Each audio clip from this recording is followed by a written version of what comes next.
Hi, everyone. Welcome to the Walk to Wealth podcast. If you're tuning in on the YouTube or any of the podcast directories, we just ask you one teeny tiny little favor. If you find any value in this episode or have found value in the episodes prior, we just ask that you refer us to one friend. We are trying to impact as many lives as we can on their walks to wealth. Without further ado, we have a super special guest here. Daniel, for anyone that may not know you, tell us your elevator pitch. Who are you? What do you do? There's an elevator pitch. I am about to be 5-year entrepreneur. I originally started from trucking, and now I do real estate software and data. And it's been an interesting journey over the last 5 years, but not been easy. But I've been here today and here to talk about it. Amazing. Well, I'm glad to have you on. And Daniel, before we get into the nuts and bolts of today's conversation, we want to know a little bit about you. Tell us a little bit about your walk to wealth. How did you get here? Where did this story all begin? Man, I'm only 30 years old. I started entrepreneurship when I was 25. A lot of people, they get into entrepreneurship and you might like a side hustle type thing, or you jump all the way in.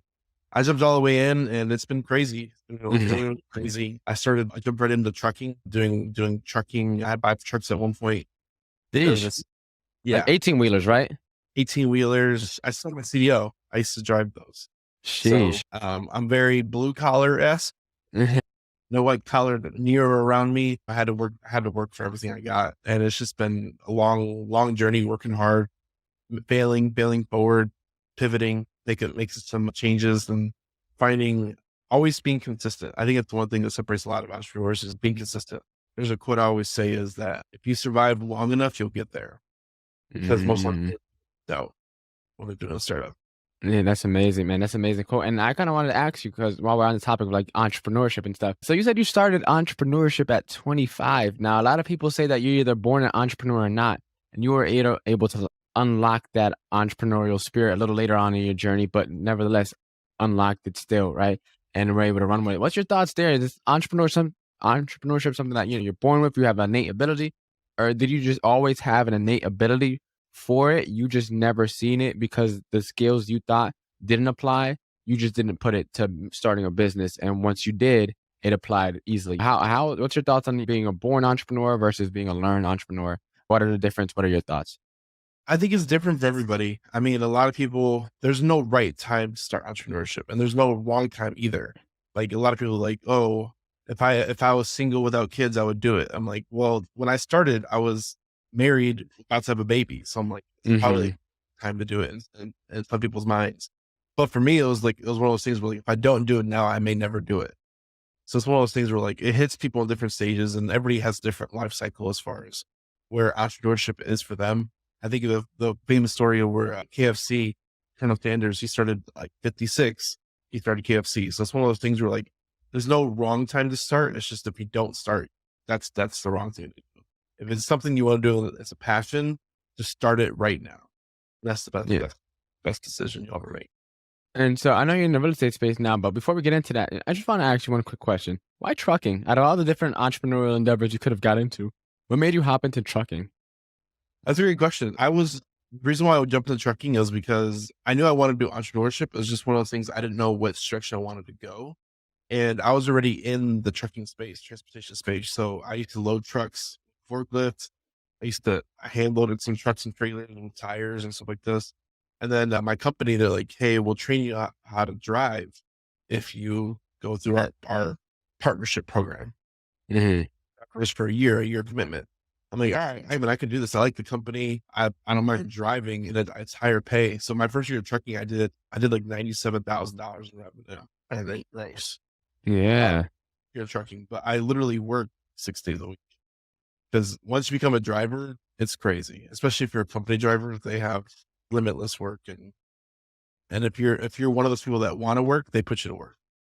And definitely. And so, what made you then decide to start your own like trucking business then? Because making one of those things where I had a CDL already. I mean, I already knew trucking. I knew CDL, and I'm like, okay, I should learn the business side of trucking.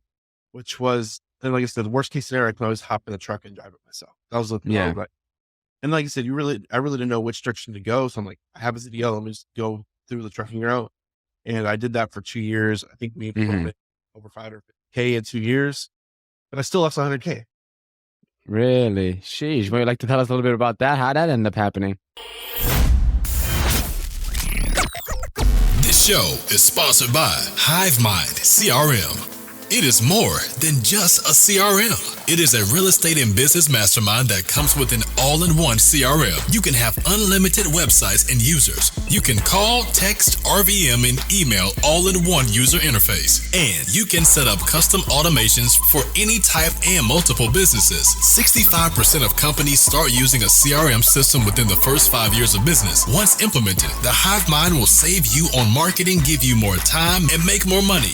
One of our users had his first $100,000 month using our system in June. We want to see you automate and accelerate your business. Text us at 210-972-1842 for future meetings, and of course to get our $1 course on how to make more than 6 figures on one land deal. You can schedule your free demo today at hivemindcrm.io. It's just so if you don't know, all the publicly traded companies all have their bucks online. So any publicly traded company that's a transportation company, their margins are 3% or less, which means for every dollar they make, they keep 3 cents. So when you think about that, like, that's crazy. So like the company I used to work for was like, they're the highest in the industry and they made 3.5 cents per dollar. Sheesh. But when you start your own business, like you have less employees, less expenses, whatever. So you're like 10-15% on paper, but when stuff happens, it's all on you. Whereas that $1 billion company, they're bringing in millions per day. They're bringing a lot of money. So if stuff happens, they're self-insured. They don't have to pay insurance premiums. If anything accidents, they should pay out of pocket because they have so many drivers on the road. They have a lot of like upper hand than I did because I always had to pay insurance. At one point, I was paying $10,000 a month in insurance. So like, oh my goodness, when you think about business, like, yeah, I made 500,000, but like, what did you actually keep? Nothing. I actually lost it all. So you work 2 years for free. How long can you sustain that? So it's one of those things where like, you have to look at like what costs are going out. Yes, you could potentially make $5,000 per truck per week. But what goes out? Insurance, driver pay, fuel, maintenance, repairs, mishaps, a downtime. You might not get loads in the midst. So like, there's too many. I always make a joke with my buddy. I was like, you have to wait for the stars to align in trucking for you to get paid, which is a bad thing. Like there's too many variables. There's drivers on the road, there's traffic, there's accidents, there's maintenance failure, there's shippers, receivers, police, DOT. All these things weigh into whether you get paid or not. And it's too many. Diesel. Pieces. A lot of different factors there, and you were able to like maneuver them all and come out alive. At least that's the best part about it. Not like losing 100,000 is a lot of money, but you were able to from there still be able to then get into real estate and find success there. Out of all the other things that you could have probably got into, I know you're already into trucking. Why not just stay in transportation? Why'd you get into real estate? I was burnt by the transportation business. There was no passion anymore for me. It was just like, I hate this thing. I'm on call 24/7. Drivers working through holidays. I worked every day because I mean, if my driver is working on the road, I had liability out there at some point. So like it was like stressful all the time, and it wasn't. I didn't like that. I didn't like the liability of drivers being out there. If some people are morons and they screw up a lot of things, and their employees are great at that. And this is one of those things where like stuff happens. Stuff that's out of their control, stuff that's out of your control. And it's just, you have to pay the price every time. Every time. So I had a driver hit a deer. Oh my goodness. I've had a driver get stuck in a ditch. I've had drivers almost roll my truck. It's just crazy. All the stuff I think about back then, I'm just like, I'm just glad I'm not out of that. And I don't want to go back to anybody. Not that I don't like bringing it up, because I always like talking about trucking because I want to tell people the truth. Because most people that hear trucking on YouTube, it's all sunshine and rainbows. And I'm like, it's really not. I've been in the trenches, and you don't want to be in the trenches. Yeah, no, definitely. And then, which is why you got into real estate. And if I'm not mistaken, now you're investing in land. You typically, when you hear anything about real estate investing, it's your typical, BRRRR strategy, house hacking, fix and flip, wholesaling, maybe if you're a little more into it. And those are usually some of the main things, but you're investing in land. Out of all the different real estate investment routes you could take, what ended up making you choose land? I like land because it's less competitive and it doesn't cash flow. A lot of people look at me crazy, like, it doesn't cash flow. Why do you like that? Well, it doesn't cash flow for a good reason. So you can't, if it's a house, a multifamily, if it's storage, they know they can rent it out. They know they can put it on Airbnb. They know they can let their cousin live there for free or let their cousin rent it out. They have all these different options. With land, it's just there. They have no options. They actually negative cash flow each year because they have to pay taxes. So when you think about that, it's like every year they hold this, they're losing money. So there's always some hit of motivation just by people that own it. And then the people that buy it, they have to either have cash or it's financing, and it's really, really hard to get financing. So people that have cash are usually looking for discounts. So these are getting beat up on price all the time. So people that buy land are always going to beat up on price. There's always an underlying motivation because they're paying tax and doesn't produce income. And they're always willing to negotiate. You can, with a house, if you're wholesaling, you have to move that house within 30 days or else you're going to lose that contract. With land, we can lock up a deal for 96 months, 90 days, 6 months. We've had a property in the country for a year and it doesn't even phase them because they're just sitting on it. What's another year to them? They don't care. So it's a lot longer stretch time periods to move deals if you're creative. And so what are some of the pros and cons about that, especially when starting off? Because with anything, it usually takes a while to get things going, but with things that tend to have even longer period before you can get paid, such as real estate and land investing, not only are you taking long to get it going, but then once you do get it going, it's going to take even longer to finally get that check. So how was it like for you investing in land? How are you able to keep yourself afloat between like figuring it out and getting it started? And then also once you did get it started, then that long period of time that it normally takes to get that commission check or that paycheck or that land? That's a great point, man. It's one of those things where like, so whenever I'll tell you about my first deal. My first deal, I was living in Atlanta at the time. I was still doing trucking and I was doing online marketing. So I had a website up, to it. Lady fills out my form on the website. She's like, hey, I have this property in Florida. This under south of Jacksonville. I have a property in Florida that I'm getting fined for people dumping on my property. And I'm just getting the letters sent to me all the way here in Atlanta and I'm getting fines. What can you do on it? I'm like, I look it up. It's probably worth about 15 to 20,000. I'm like, if I can get this thing for 5, I know I can move this for a discount. So the whole thing with land is this, if you get it heavily discounted, you can sell it discounted and it moves quick. That's the whole idea. Same thing with the houses or whatever. So okay. I was like, I shot her offer of like I just made up an offer. It was like $4,200.33 and see what she says. And this is all through email too. I never talked to this lady. I mean, I was scared to talk to sellers. So I shot her an email, $4,200.30. And she's like, can you do 5? And I'm like, 5 is where I wanted to be anyways. Yes, let's do 5. So I sent her back. Let's do 5. Contract at 5. I emailed her the contract. And then I put it on Facebook Marketplace for 12 because I'm like, if it's 20, I should move it at 12 really, really fast. Somebody's going to pick this up quick. So I actually sold it in 2 days for 12. And all through, I emailed I never talked to the title company, never talked to the seller, never talked to the buyer. Everything was through email or Facebook Marketplace DMs. Jeez. So let me ask you, because this is pretty interesting. So you were able to get land on a heavily discounted price, then sell it at even a discounted price, still somehow make money, not have to talk to really anyone face to face or over the phone, and from the comfort of wherever you were at the time, Atlanta. And so my question is though, how does one then determine the value of land? How does one, like, let's say there's an empty acre lot in, I don't know, let's say Florida, stay on topic with the conversation. Like, how do you know, like, hey, that land is worth X amount? Like, or do you just discount from whatever price the seller is selling at? Like, how do you know the value so you're not just like speculating on, oh, maybe I could sell it for this?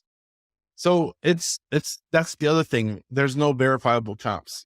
So with Florida, you have a little bit more flex just because there's a lot more lots. And that was like a little info lot, which info lot is where there's a house, vacant lot, house, vacant lot. Those are little info lots in between other houses. So it was one of those.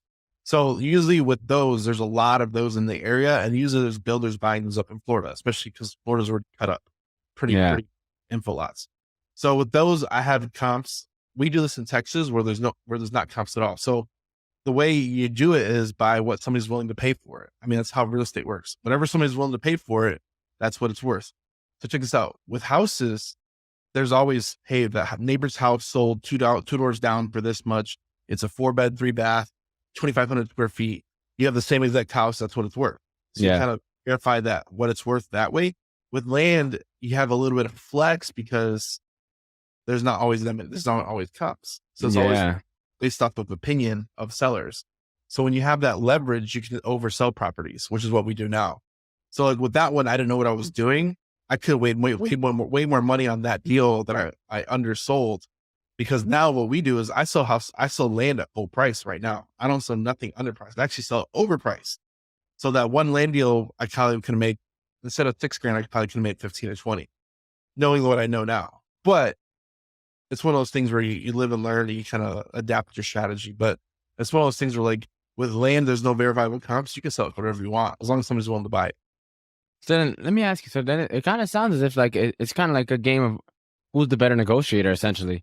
Can I out negotiate you, or versus like, can you out negotiate me? Because there's, as you said, there's kind of no comps to like say, well, actually the lot right there sold for 10,000. So this one has to be worth at least 9,500, right? There's no comps, as you said, some of these times. So it's like, it's kind of a battle of who's the better negotiator, it seems like. It depends what type of land you're looking for. So like those Florida lots, like if there's lots selling, I have clients in Florida right now that they do this with land with $30,000, $40,000 lots. So they know if they get a certain square footage lot in this area, they can sell it for 30, 40,000 every time.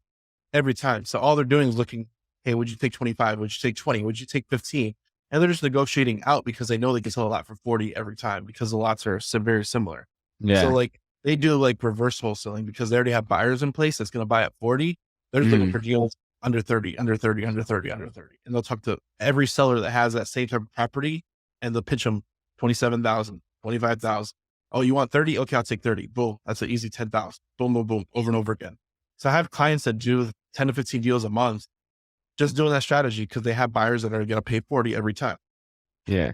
So then how do you kind of connect with some of these buyers? I know like there's Facebook groups for like real estate investors and stuff like that. But as I said, most of the time it's like fix and flippers, and wholesalers and cash buyers, essentially. Like, is there like groups and stuff like that? Like, where do you find the flock where the land investors, land buyers and sellers are?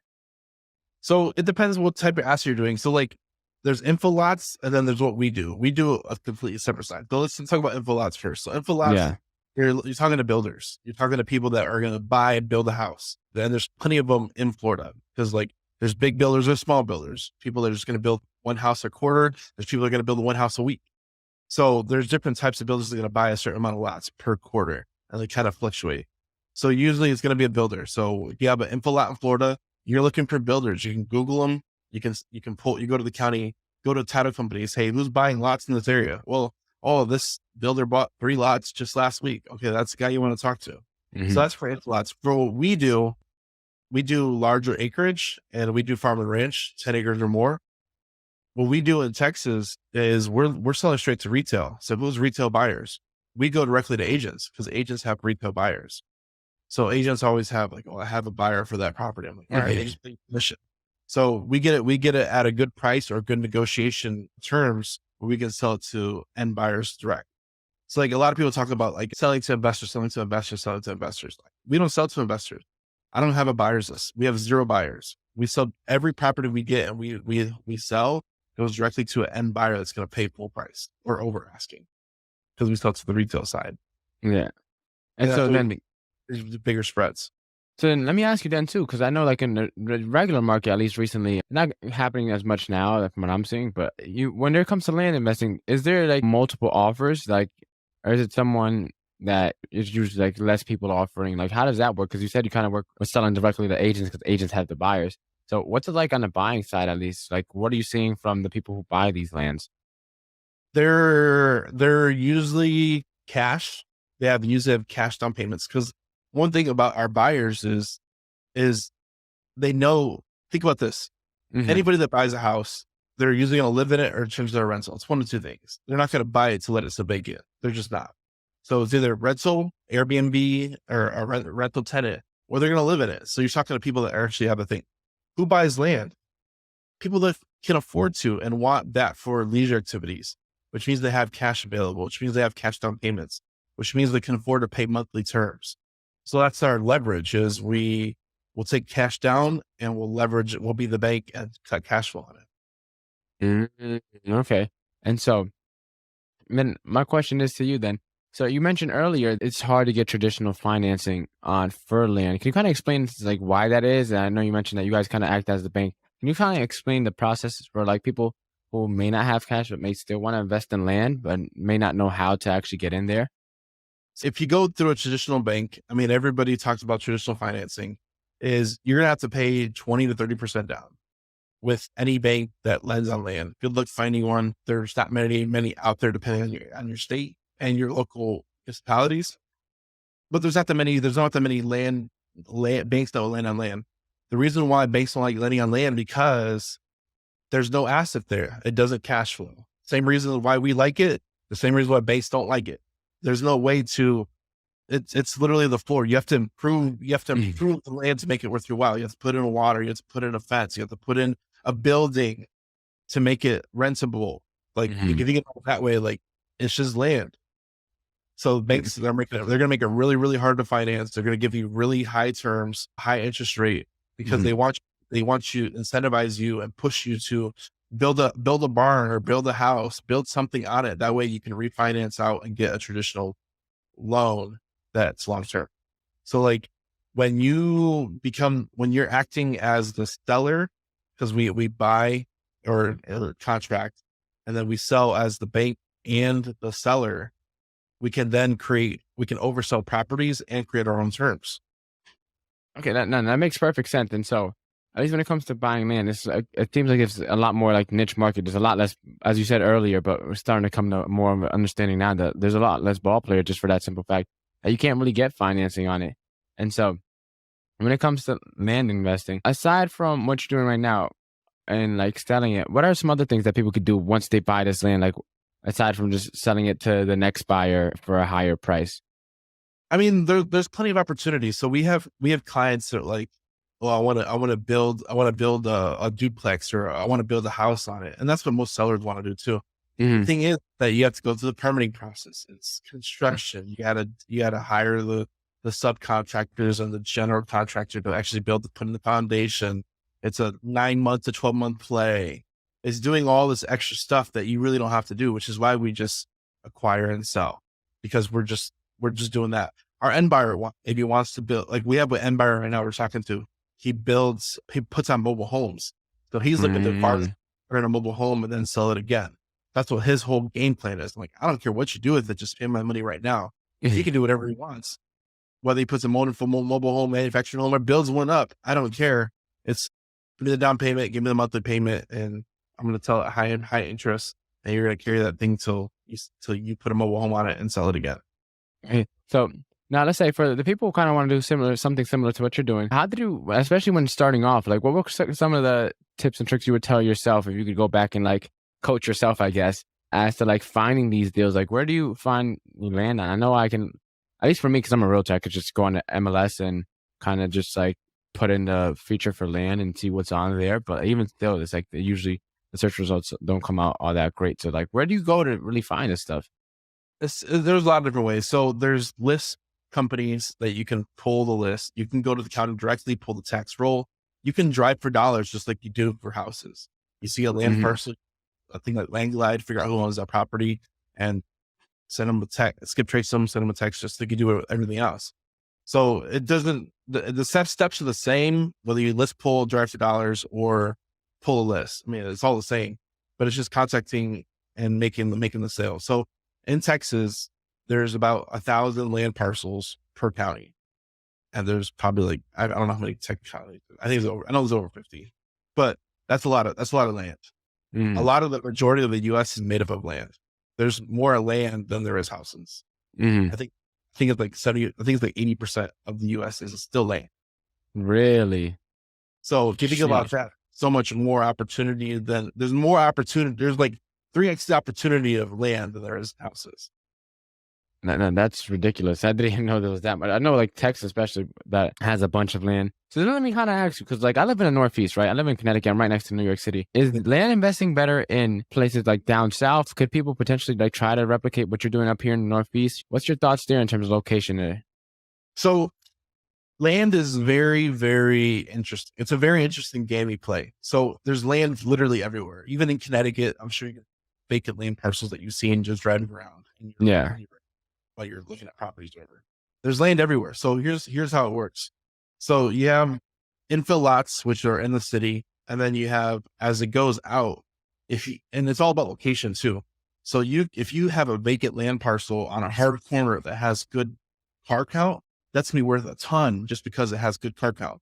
Why do you think McDonald's and CVS's and Walgreens all on hard corners? That might be $1 million parcel if you get the right tenant on it.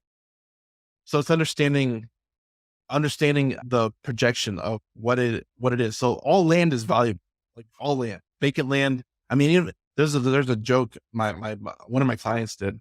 He's like, I bought this veterinary clinic vacant. It's been vacant for 6 months and nobody wants to live in it. And he's like, man, I bought that thing so quick because it's on a hard corner. And even though I can't find a tenant, it's on a hard corner where it's at least worth $1 million plus just with the land. Building or not, it's worth $1 million. So it was a building with 750. He's like, worst case scenario, I'll sleep in it. And it was one of the things where he joked around, like he's like, it was such a good hard corner that he bought that thing overnight, even though it was a veterinary clinic and he might have to tear it down and sell it a different way. He's like, I don't even care. It was such a hard corner that the value was in the land, not in the building. No, that's amazing. So then, let me ask you while we're on this kind of topic a little bit, because that brought up a point that sometimes people buy land and then they like do like a land lease or something like that to these like CVS's. Do you have any experience there? Can you tell us a little bit more about what that is? Because I heard about it from like one guy someplace somewhere. Don't remember where, but yeah. I haven't done one yet. I don't know if it's your signal or mine, but you're kind of breaking up a little bit. But I have done a deal. I mean, I haven't done one yet, but I know how it works. It's essentially, it's a triple net lease is what they call them. So if you want to kind of see how this works, you can literally go on LoopNet and look for triple net leases, and you can kind of get an idea of how this works. So if you go on LoopNet, look at triple net leases, it looks like they're selling freestanding buildings, whether it's a Walgreens or a restaurant or there's a lot of different types, all different types of restaurants, Chick-fil-A's, McDonald's, Burger King, Walgreens, Discount Tires. They all use this triple net strategy. And the strategy for them is they'd rather have a hard corner that they pay rent to the owner than actually own the land, because for them, owning the land might be $1,500,000 where they actually should build multiple locations versus actually owning the land and building the building. So what they'll do is they'll rent out the land. So they pay essentially like a tenant does. They pay the landlord who owns the land a monthly fee to own the land. And then they'll build more locations because they're a location-based business. Oh, okay, that makes more sense. And then, so I want to ask you a little bit of a different question. So I know you said that land can be super valuable. Does land kind of like appreciate like the same way houses do? And if they don't, can you do like something to like, let's say, I don't know, get a landscaper in there to make the grass look a little greener or whatever? Like, is there ways to make the land more valuable so when you want to sell it, you could sell it for a higher price? So there's people that do this. There's a lot of old money that just buys land that sits on it for 20 years because as the population grows around it, it actually makes the land more valuable. So there was a video I saw on TikTok, and it was kind of talking about this, where I think it was like 2008. They showed like a Google Street View of this one property it was like outside like Silicon Valley or Washington, Seattle, something like that, where there's a lot of tech jobs there. Yeah. It was just like a regular house, 2008. They tore it down, built up like a mid-size like mini mansion. And the house was there for like 5 to 10 years. 2020 came around. Somebody else tore it down and built $1 million mansion. The same property line. So as the population grew around it, the area grew up and as far as like tech jobs, more money's in the area. That same $200,000 house, if they tore it down and built it up, might be worth $750,000, maybe $1 million. So they tore that thing down and built it up. You see the same thing in Miami. I was just outside Miami about end of August, early September. I was just in Miami. They have these houses that are right on the river that go straight into the ocean that people will buy, maybe a 10, 15-year-old house. They'll buy it, tear the whole thing down and build a brand new mansion. And it's just the value's in the land, not necessarily the house. So they'll come in and build up whatever they want. Tear the house down. That's amazing. You mentioned like Silicon Valley and stuff like that. When you're looking for these lands, Is there like more desirable land that you tend to like try to scope out and poach, or is it like you just get land as long as it's 10 to 15 acres plus and things like that, depending on your investment strategy? Like, what should one look out for when they're about to purchase a piece of land that they eventually want to sell? I mean, there's so many different strategies, man. So like I have clients that do info lots. They go after little info lots. That's what I do. We do farm and ranch. We're trying to we stay away from the city and we're looking for path of growth. So we're 30, 45 minutes out of town. Think about this. Most people that have money that don't like city life, where do they move to? They move 30 to 45 minutes outside of town. So that's where we realm in. So imagine somebody that wants to buy, they want a shooting range, they want a bar, they want a place to cook out, maybe even hunt on their property, build a big house. Where do they look at? 30, 45 minutes outside of town, 10, 15 acres. That's what we do.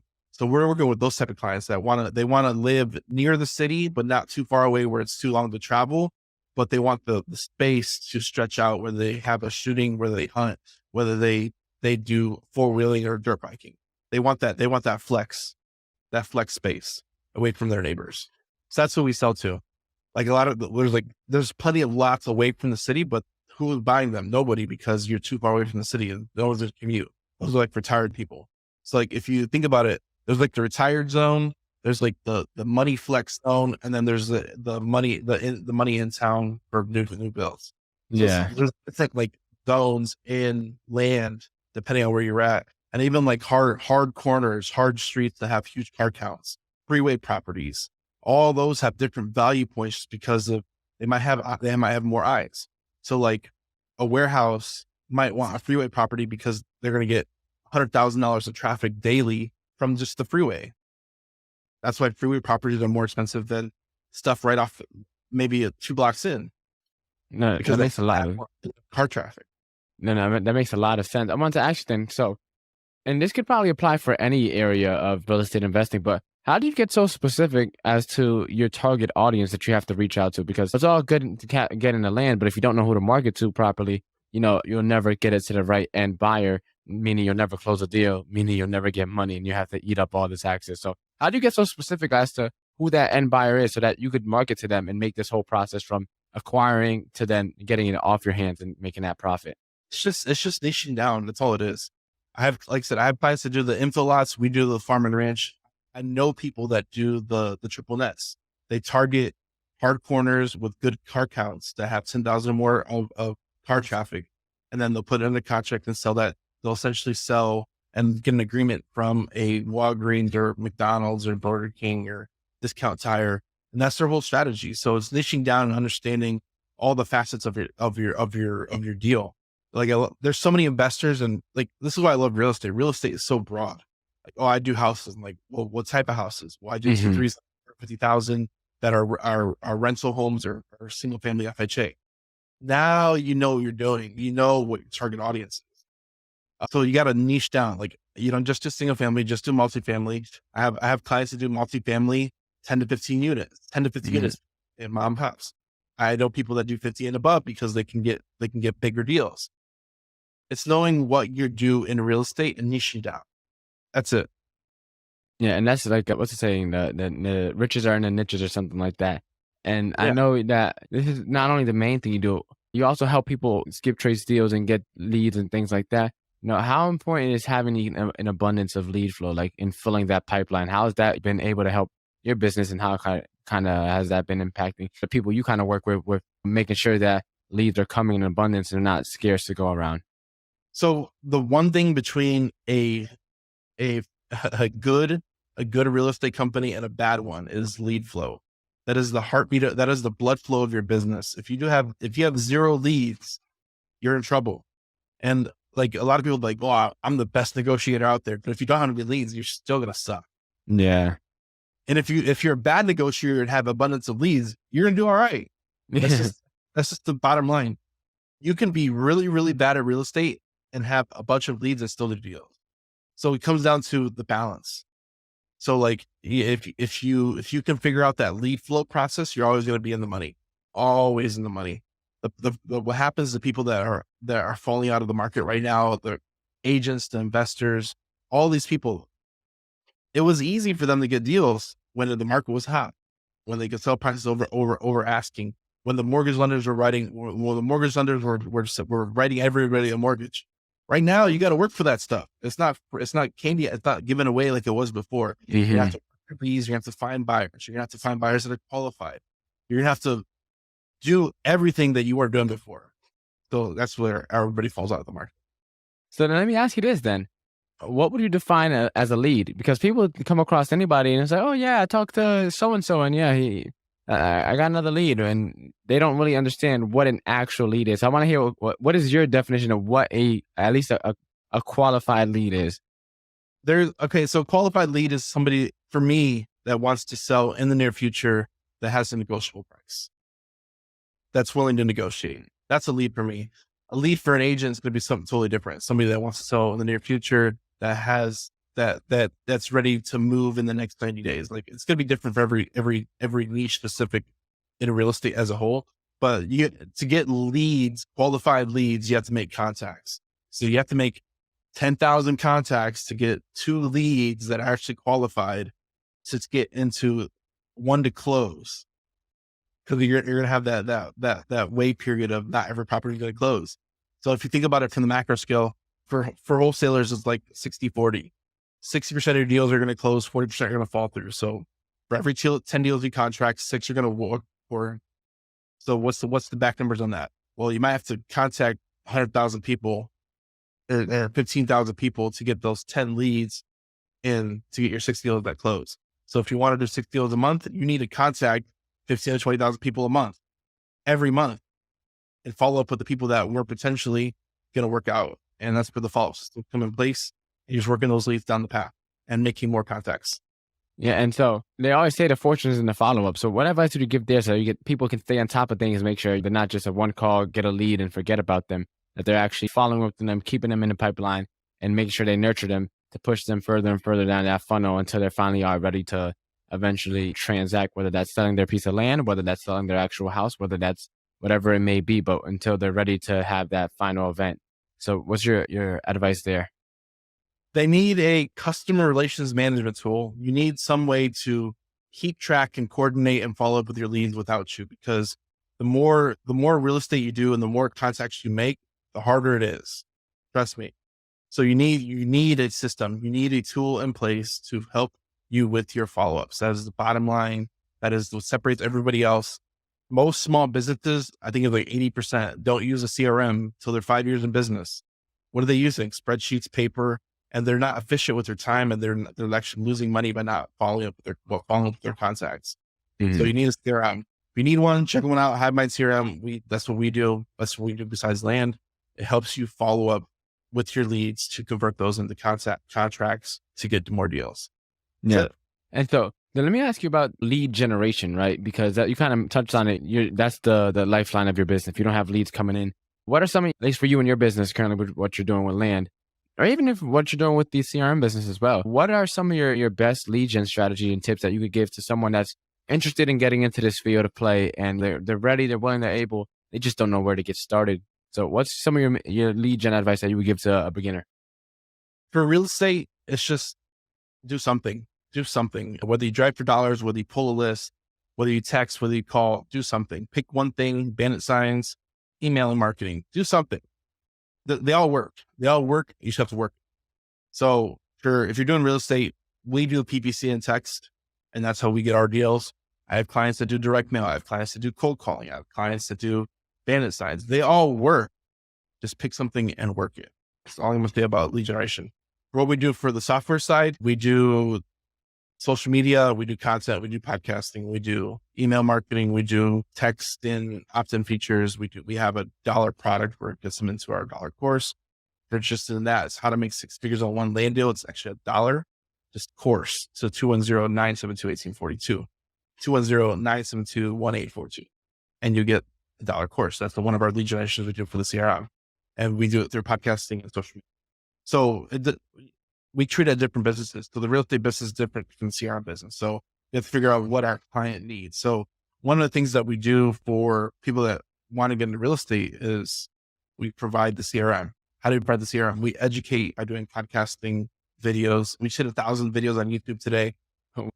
we provide a lot of content. We do a lot of content in general in multiple different ways. You have Mind CRM on every platform, and we're there producing content, every platform.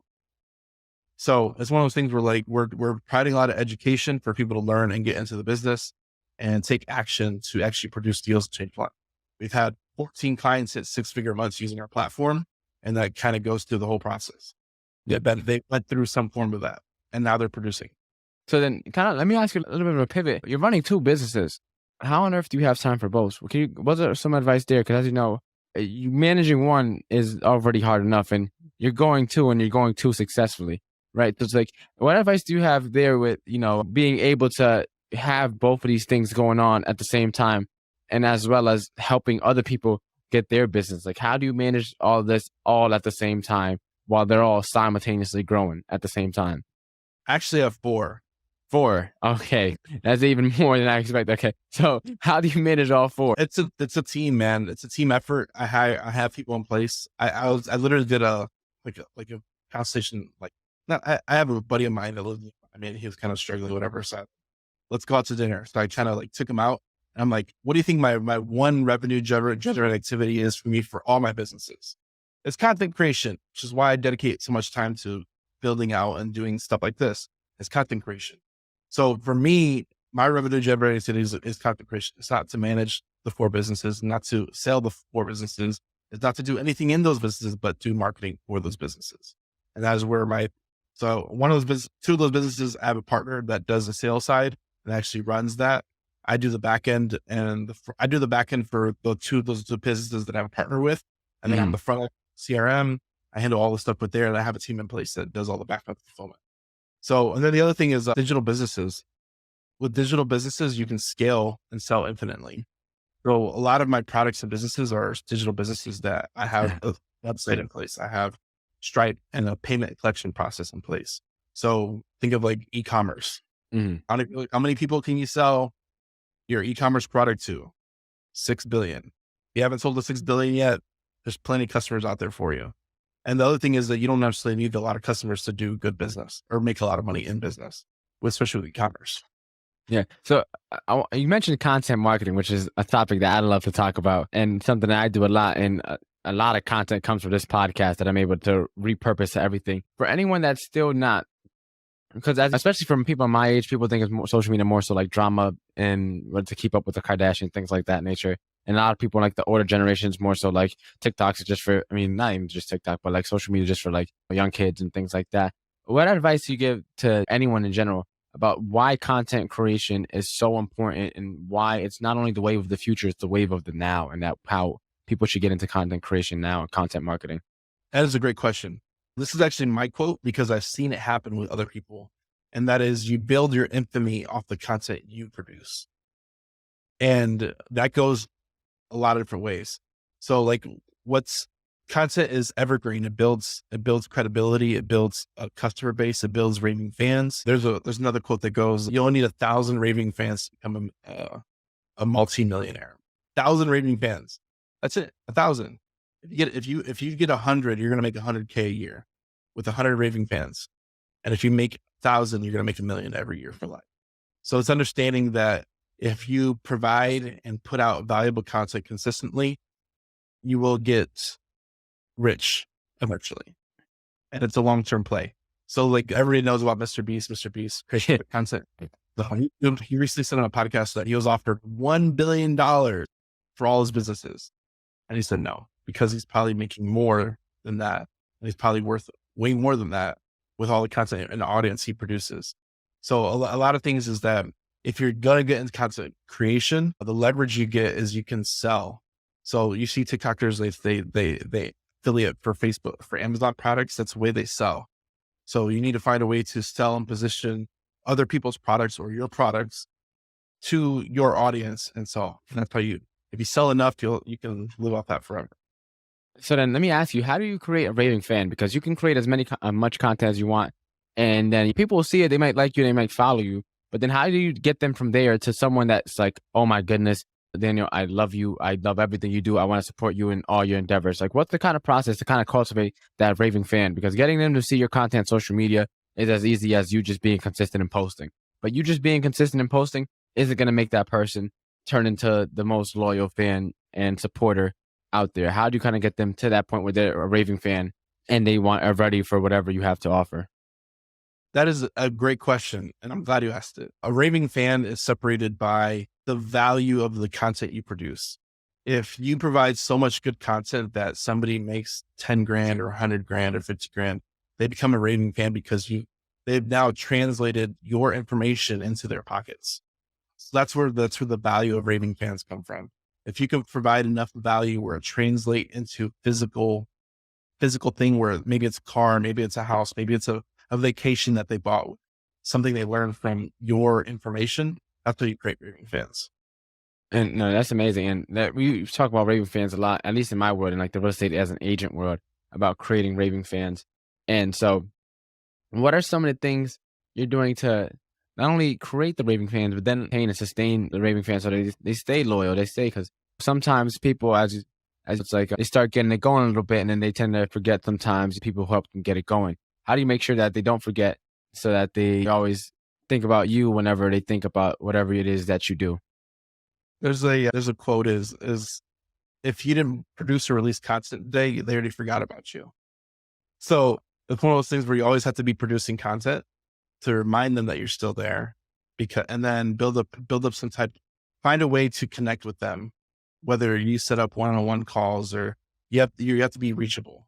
People that aren't reachable, it's really hard for them. They still can get raving fans, but it's a different type of raving fan if they can connect with you in a certain way. So providing that outlet for them to connect with you is a huge thing to create raving fans. And then, like I said, translate value to them in some way. So one thing we did was we do affiliate marketing. So we always try and translate physical dollars into their pocket on a monthly basis. So we do affiliate marketing. If you're interested in sharing the software, we literally translate. If you share the software, we'll give you physical dollars into your account every month. That's cash flow. And if you're talking about real estate, what's cash flow? Well, you think tenants and toilets, and what's there? Termites. You're thinking about all those things that come with cash flow. Well, think about this. If you find a good product, there's tons of products out there that do affiliate marketing. Even Amazon does it. There's tons of stuff out there that do this. Find a good product that you can stand behind and push out to your audience, and you can create cash flow. It's super straightforward. And Daniel, you've been dropping gems this entire podcast. I want to know, where could anyone get in touch with you? Because you know a lot about a lot of different things, the content creation, marketing side of things, the real estate as a land investor, but then also as you managing your CRM. You're doing a lot. And then coaching as well, podcasting, the whole 9 yards. Where can we find you at? Because there's a lot of places where we could probably go to find you, but where do you want people to go specifically to get in touch with you? The best place, ultimately, is just get the 6 figures. I make 6 figures on the land course. We have a free Facebook group. We're literally at HiveMind CRM everywhere. Daniel HiveMind, if you see right here on Instagram and Twitter. And I don't know, I'm just producing and releasing a lot of content, education. Like I said, I didn't learn all this overnight. Built and acquired this information over the last 5 years. And it hasn't, I paid with money and paid with lessons to learn all the stuff that I know. So if I can help shortcut, I do a lot. I don't mind talking about trucking because I lost $100,000 doing this trucking thing. So whenever people ask about it, I always freely give, because I've seen so many people go down the trucking route and just lose everything. And then they come back to a 9-to-5 and they're an employee for the rest of their life and never leave because they got burned by trucking. And there's always other opportunities out there if you're consistent and survive long enough to produce results. The show is sponsored by The List Guys. Do you need more leads in your local or virtual market?